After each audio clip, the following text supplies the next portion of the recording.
Hi friends, എല്ലാവർക്കും പുതിയൊരു വീഡിയോയിലോട്ട് സ്വാഗതം. അപ്പോൾ ഇന്നത്തെ വീഡിയോയിൽ സ്നേക്ക് പ്ലാന്റിനെ പറ്റിയാണ് പറയുന്നത്. സ്നേക്ക് പ്ലാന്റ് നമുക്ക് ഇൻഡോർ ആയിട്ട് സെറ്റ് ചെയ്യാവുന്നതാണ്. കാണാൻ നല്ല ഭംഗിയുള്ള ഒരു പ്ലാന്റ് ആണ് സ്നേക്ക് പ്ലാന്റ്.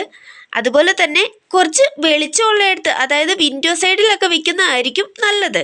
കാരണം ഇതിൻ്റെ ആ കളറൊക്കെ കയറി വരണമെങ്കിൽ ഇച്ചിരി വെളിച്ചമൊക്കെ, വെട്ടവും വെളിച്ചമൊക്കെ ഉള്ളിടത്ത് വെക്കുന്നതായിരിക്കും ഏറ്റവും നല്ലത്. അതുപോലെ തന്നെ ഇതിന് വെള്ളത്തിൻ്റെ ആവശ്യമൊന്നും ഒത്തിരി ഇല്ല. നമുക്ക് ആഴ്ചയിൽ ഒരു ദിവസമൊക്കെ ഒഴിച്ചു കൊടുത്താലും മതി. മഴക്കാലത്ത് വെള്ളം കുറച്ച് കൊടുത്താലും മതി.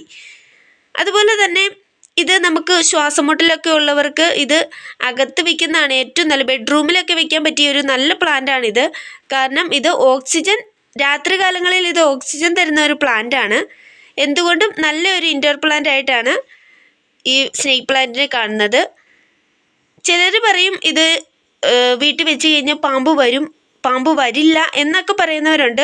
പക്ഷേ അതിലൊന്നും വലിയ കാര്യമൊന്നുമില്ല. ഇത് നല്ല ഓക്സിജൻ തരുന്ന നല്ലൊരു പ്ലാന്റ് ആണ് കേട്ടോ. അപ്പോൾ വീഡിയോ കണ്ട് ഇഷ്ടമായാൽ എല്ലാവരും ഒന്ന് ലൈക്ക് ചെയ്യാനും, അതുപോലെ ഈ ചാനൽ സബ്സ്ക്രൈബ് ചെയ്യാതെ വീഡിയോ കാണുന്നതെങ്കിൽ ഒന്ന് സബ്സ്ക്രൈബ് ചെയ്ത് സപ്പോർട്ട് ചെയ്യാനും മറക്കരുത് കേട്ടോ.